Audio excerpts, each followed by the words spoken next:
আসসালামু আলাইকুম, আমি মেয়াজ চলে এসেছি আপনাদের সাথে শাকিব খানের নতুন সিনেমা তুফান নিয়ে কথা বলার জন্য।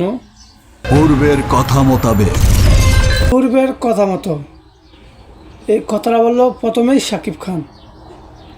আমার মনে হয় পূর্বের কোনো গল্প থেকে এই ছবিটি নির্মাণ করতেছে রায়হান রাফি। এখন থেকে পুরো দেশকে তুফানের হাতে তুলিয়া দেব। এটি কোনো গ্যাংস্টারের জীবন কাহিনী নিয়ে তৈরি করতেছে এবং কি এই ছবিতে রয়েছে আমাদের বাংলাদেশের নাবিলা। হয়তো আপনারা অনেকে চিনবেন না তাকে। বেসালা পয়েন্টে যে নাটক করে কাবিলা, তারা যে বাসায় থাকে, যে বাসার বাড়িওয়ালার মেয়ে, তার নাম হলো নাবিলা। সে রয়েছে আমাদের এই সিনেমাতে। যা চাইবে পাইবে। সত্যি বলতে কি ভাই, এই ট্রেলারের প্রথমে যে ডায়লগটা দিয়েছে শাকিব খান একদম অস্থির ছিল। যা করিতে চাইবে করিবে।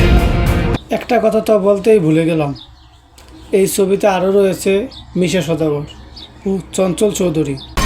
তাহাকে কোনো কিছুতেই বাধা দেয়ার এখতিয়ার কেউ রাখিতে পারিবে না। এই সিনেমার কস্টিউম ডিজাইনারকে অসংখ্য ধন্যবাদ শাকিব খানের এত সুন্দর লুক বানানোর জন্য।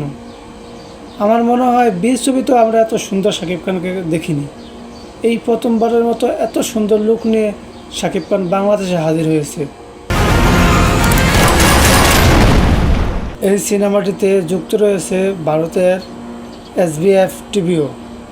এর সাথে আরও অন্য দুটি টিভি যুক্ত রয়েছে, বাংলাদেশের একটি। আর এর ব্যত্যয় ঘটিলে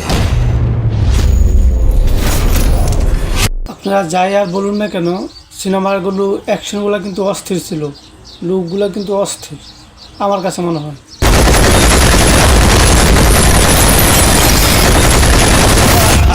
ছবিটির লুক এবং কি ডিজাইনার অসংখ্য সুন্দর হয়েছে এবং কি ট্রেলারটা অনেক অসংখ্য সুন্দর হয়েছে।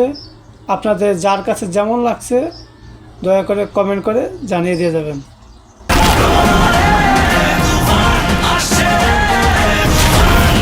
সিনেমাটি হলে গিয়ে দেখতে কিন্তু ভুলবেন না আপনারা।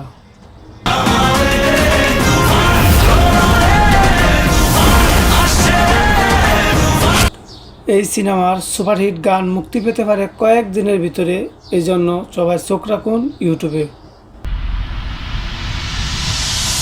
তুফান, খুব ভয় পাইছি রে।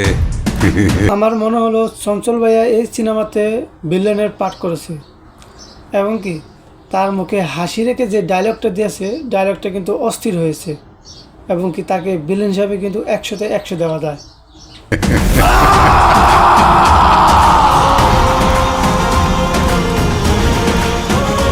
আমাদের মেগা স্টার শাকিব খানের এই সিনেমাটি সবাই যোগে যোগে দেখবেন সিনেমা হলে পবিত্র ঈদে।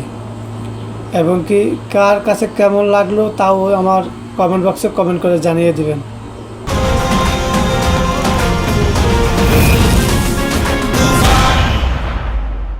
ভিডিওটি বেশি লম্বা করব না, ছবির ট্রেলার আমি এখানে শেষ করে দিচ্ছি এবং কি আপনারা যাদের ভালো লেগেছে তারা সবাই আমাকে সাবস্ক্রাইব করবেন, কমেন্ট করবেন এবং কি লাইক করবেন, শেয়ার করবেন।